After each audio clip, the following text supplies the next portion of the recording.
আসসালামু আলাইকুম সবাইকে। কেমন আছেন সবাই? আশা করছি সবাই ভালো আছেন। তো আমার বিড়ালটা হারানো গিয়েছিল। আমি পোস্ট করেছি, অনেকে দেখেছেন, কমেন্টও করেছেন, আফসোসও করেছেন। তাদের উদ্দেশ্যে বলতে চাচ্ছি আলহামদুলিল্লাহ আমার বিড়ালটা আজকে পেয়েছি। ও যে সন্ধ্যার পরে হারিয়ে গিয়েছিল ৮টার দিকে, ঠিক পেয়েছিও আবার ওই ৮টার দিকে। তো কিভাবে পাইলাম সেটাই জানতে চেয়েছেন অনেকে।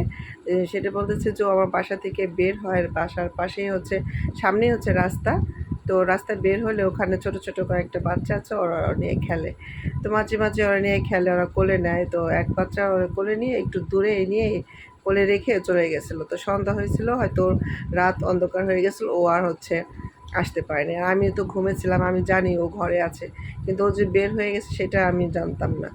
পরবর্তীতে যখন ৯টার দিকে টের পেলাম যে ও ঘরে নাই, তখন খোঁজাখুঁজি শুরু হয়েছে, কিন্তু অনেকটা দেরি হয়ে গেছে। তখনই রাস্তায় একজন পেয়ে, তো যে পেয়েছে তার বন্ধু হচ্ছে বিড়াল পালন করে।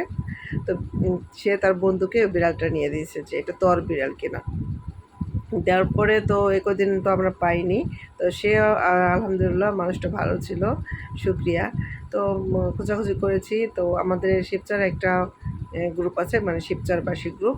সেই শিবচরবাসী গ্রুপে আমার ছেলে পোস্ট করেছে ফোন নাম্বার সহ। পরে দেখি আজকে সন্ধ্যার পরে ফোন দিয়েছে একজন যে আপনাদের বিড়াল হারানো গিয়েছে কিনা। তো বলছি হ্যাঁ, তো আমাদের যেখানে যেতে বলেছে সেখানে গিয়েছি। বিড়ালের ছবি দেখানোর পরেই সে বলছে হ্যাঁ আপনাদেরই বিড়ালই। পরে তাদের বাসায় নিয়ে গেছে, তাদের বাসা থেকে বিড়ালটা আনছি। এবং তারও ২টা বিড়াল আছে, কিন্তু আমার বিড়ালটা অনেক সুন্দর করে যত্ন করেছে, অনেক আদর করেছে। বিড়ালটা আজকে ছবি পোস্ট করেছি, হয়তো দেখলে বুঝতে পারবেন যে ও আসলেই ভালো জায়গায় ছিল, আদরই ছিল। শুকরিয়া, আমার বিড়ালটা আমি খুঁজে পেয়েছি।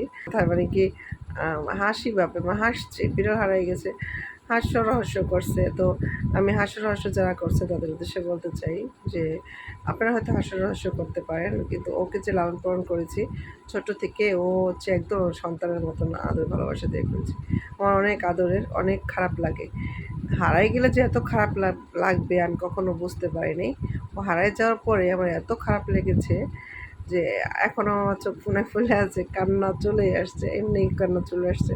আমি জানি না যে কেন আসছে। তো প্রিয় জিনিস হারাইলে মানুষ যে কতটা কষ্ট পায়, যার হারায় সে বুঝে। আর পাওয়ার পর তো আমি কান্না করে দিছি। যে ছেলেটা বলছে যে আন্টি আপনার বিড়ালটা আমি অনেক যত্ন করে পালছি, আপনি কষ্ট পায়েন না, এখন তো ফিরে পেয়েছেন। হ্যাঁ ফিরে পেয়েছি। তো দোয়া করবেন সবাই, আমি যেন ওকে সুন্দরভাবে পালতে পারি।